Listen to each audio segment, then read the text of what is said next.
ಗೌರವಾನ್ವಿತ ಮುಖ್ಯ ಅತಿಥಿಗಳೇ, ಮುಖ್ಯ ಗುರುಗಳೇ, ಪ್ರಿಯ ಶಿಕ್ಷಕರೇ, ಸ್ನೇಹಿತರೆ ಮತ್ತು ಸಹಪಾಠಿಗಳೇ, ಇಂದು ನಾವೆಲ್ಲರೂ ಅಪಾರ ಹರ್ಷ ಮತ್ತು ಹೆಮ್ಮೆಯಿಂದ ಕನ್ನಡ ರಾಜ್ಯೋತ್ಸವವನ್ನು ಆಚರಿಸುತ್ತಿದ್ದೇವೆ.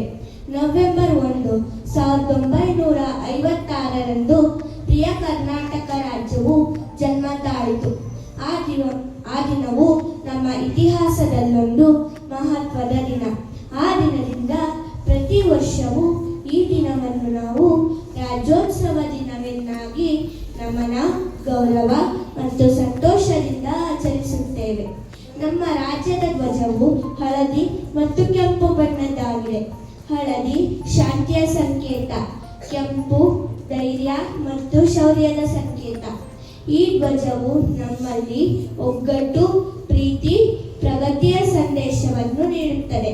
ನಮ್ಮ ಕರ್ನಾಟಕ ನಾಡು ಪ್ರಕೃತಿಯ ಸೊಬಗು ತುಂಬಿದ ರತ್ನಭೂಮಿ. ಬೆಟ್ಟಗಳು, ನದಿಗಳು, ಕಾಡುಗಳು, ಹಸಿರು ಹೊಲಗಳು ಮತ್ತು ವೈವಿಧ್ಯಮಯ ಸಂಸ್ಕೃತಿಯ ಸಮನ್ವಯದ ನೆಲ. ನಮ್ಮ ಭಾಷೆ ಕನ್ನಡ ಕೇವಲ ಮಾತಿನ ಭಾಷೆಯಲ್ಲ, ಅದು ನಮ್ಮ ಗೌರವ, ಹೆಮ್ಮೆ ಮತ್ತು ಆತ್ಮಧ್ವನಿ.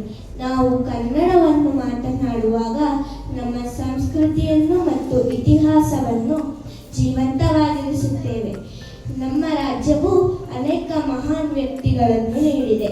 ಸರ್ ಎಂ ವಿಶ್ವೇಶ್ವರಯ್ಯ ಜ್ಞಾನ, ಪರಿಶ್ರಮ ಮತ್ತು ಶ್ರದ್ಧೆಯ ಪ್ರತೀಕ, ರಾಷ್ಟ್ರಕವಿ ಕುವೆಂಪು ನವೋದಯ ಕಾವ್ಯದ ನಕ್ಷತ್ರ, ಡಾಕ್ಟರ್ ದಾರಾ ಬೇಂದ್ರೆ ಕಾವ್ಯಲೋಕದ ಕಿರೀಟದಾಕರು ಮತ್ತು ಡಾಕ್ಟರ್ ರಾಜ್ಕುಮಾರ್ ನಿಜವಾದ ಕನ್ನಡಿಗರ ಮಾದರಿ.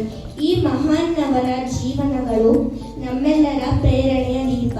ನಾವು ಯಾವ ಕ್ಷೇತ್ರದಲ್ಲಿದ್ದರೂ ನಮ್ಮ ರಾಜ್ಯದ ಹೆಸರನ್ನು ಎತ್ತಿ ಹಿಡಿಯಬೇಕು ಎಂಬ ಸಂದೇಶವನ್ನು ನೀಡುತ್ತಾರೆ.